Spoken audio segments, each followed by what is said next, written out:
Imagine living in a world where your life is in the hands of a roaring crowd, where every day could be your last.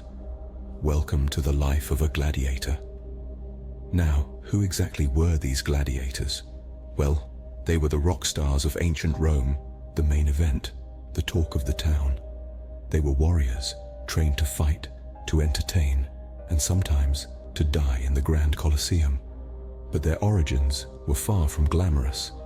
Many were slaves, prisoners of war, or criminals sentenced to the gladiator schools as punishment. Some, however, were free men, driven by the desire for fame, fortune, or simply the thrill of combat. The gladiators held a paradoxical place in Roman society. On one hand, they were considered the lowest of the low social outcasts, and on the other hand, they were celebrities, admired and adored by the masses. They were a symbol of Rome's military might and a testament to the empire's power. And there wasn't just one type of gladiator, oh no. There were many, each with their own specialized weapons and tactics. There were the retiarius, armed with a trident and a net, the murmillo, with their large shield and short sword, and the Thracian, wielding a curved sword called a secutor, just to name a few. Each gladiator was trained to fight a specific opponent, creating a spectacle of skill and strategy that thrilled the Roman crowds. Yet, despite the adoration of the crowd, the life of a gladiator was not one of luxury. It was a life of rigorous training, strict discipline, and constant danger. Every time they stepped into the arena, they faced the very real possibility of death. But it was also a life of courage, resilience, and determination. In the eyes of Rome, they were entertainers, warriors, and sometimes heroes. But their life was far from glamorous. It was a life of discipline, danger, and death. Gladiators were not born. They were made. And the making of a gladiator was no easy task. Imagine being woken up at the crack of dawn, your body still aching from the previous day's training. You'd be fed a simple diet of barley and beans to fuel your body for the grueling day ahead. This was the reality for the gladiators of the Roman Empire. Training was the cornerstone of a gladiator's life. It was intense, brutal, and designed to push the human body to its limits. The regimen was meticulously planned and executed, focusing on strength, agility, and endurance. From swinging heavy weapons to practicing intricate combat moves, every aspect of a gladiator's training was intended to prepare them for their battles in the Colosseum. Gladiators lived in barracks-like structures, known as ludus, under the watchful eyes of their trainers, or lanista. These were far from cozy homes, but rather, they were more akin to prisons. Gladiator quarters were sparse and functional, designed solely for the purpose of housing and training these warriors. Despite the harsh conditions, camaraderie often blossomed amongst gladiators, with their shared experiences creating bonds that were as unyielding as their training. While they were celebrated figures in the arena, gladiators were essentially slaves to their profession. Their daily lives were dictated by their lanista, and their freedom was a luxury they could only dream of. Yet, they were not completely devoid of privileges. Successful gladiators were treated to better food, received medical attention, and even had the chance to earn their freedom.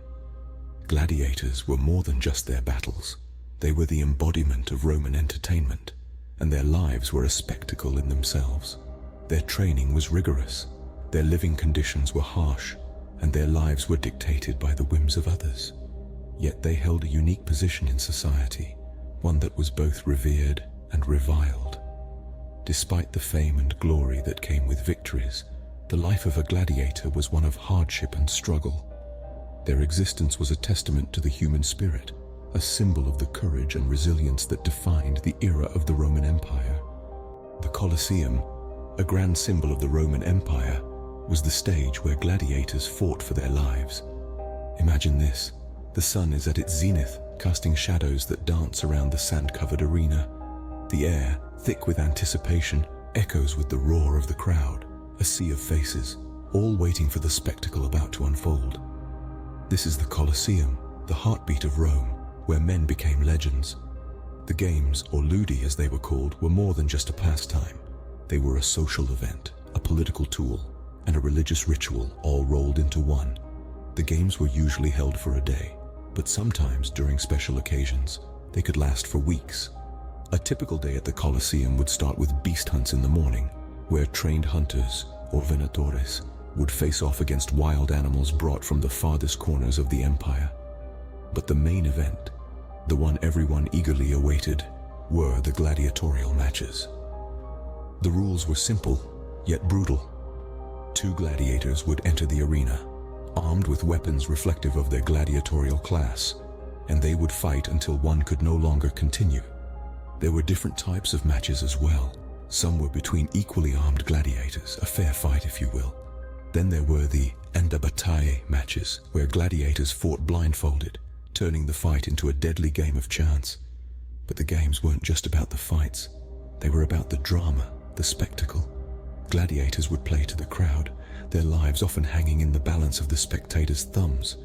A thumbs up meant mercy, a thumbs down, death.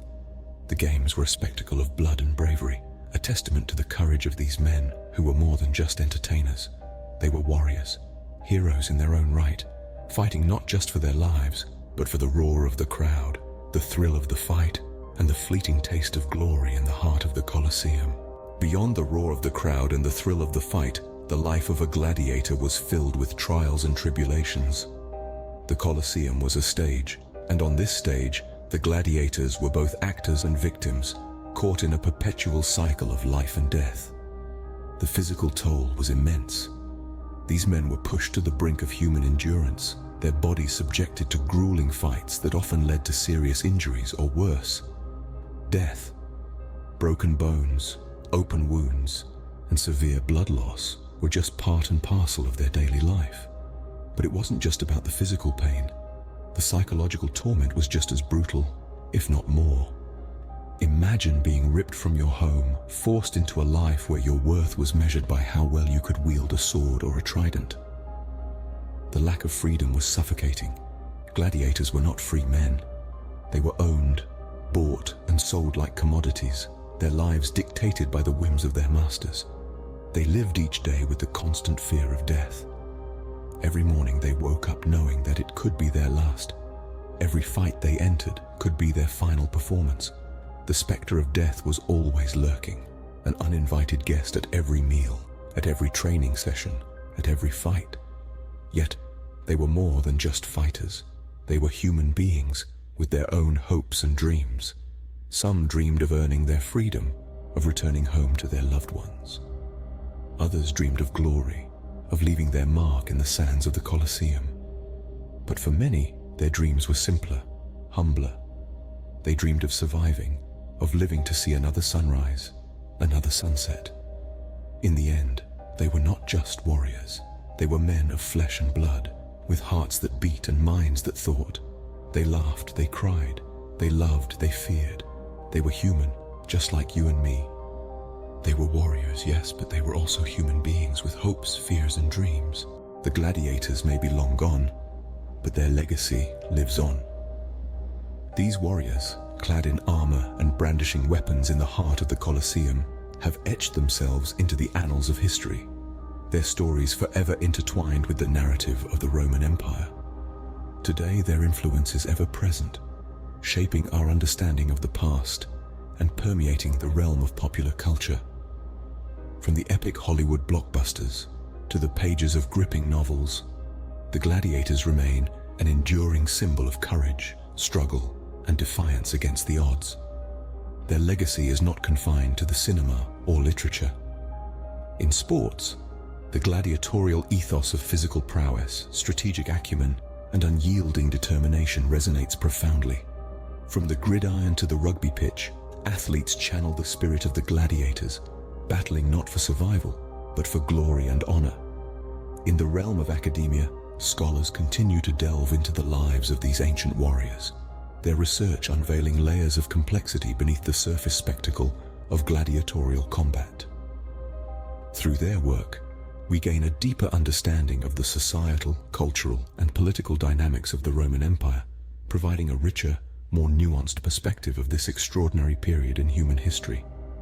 The legacy of the gladiators, also serves as a poignant reminder of our inherent capacity for resilience and fortitude. Their stories, though often brutal and harrowing, inspire us to confront our own challenges with courage and tenacity, to stand tall in the face of adversity, and to strive for victory, no matter the odds. Indeed, the gladiators have left an indelible mark on our collective consciousness, their legacy echoing through the corridors of time. They stand as a testament to the human spirit, a beacon of strength and resilience that continues to inspire and captivate us. In the face of adversity, they displayed courage and resilience. They were the gladiators of the Roman Empire, and their story is one of courage and struggle in the Colosseum arena.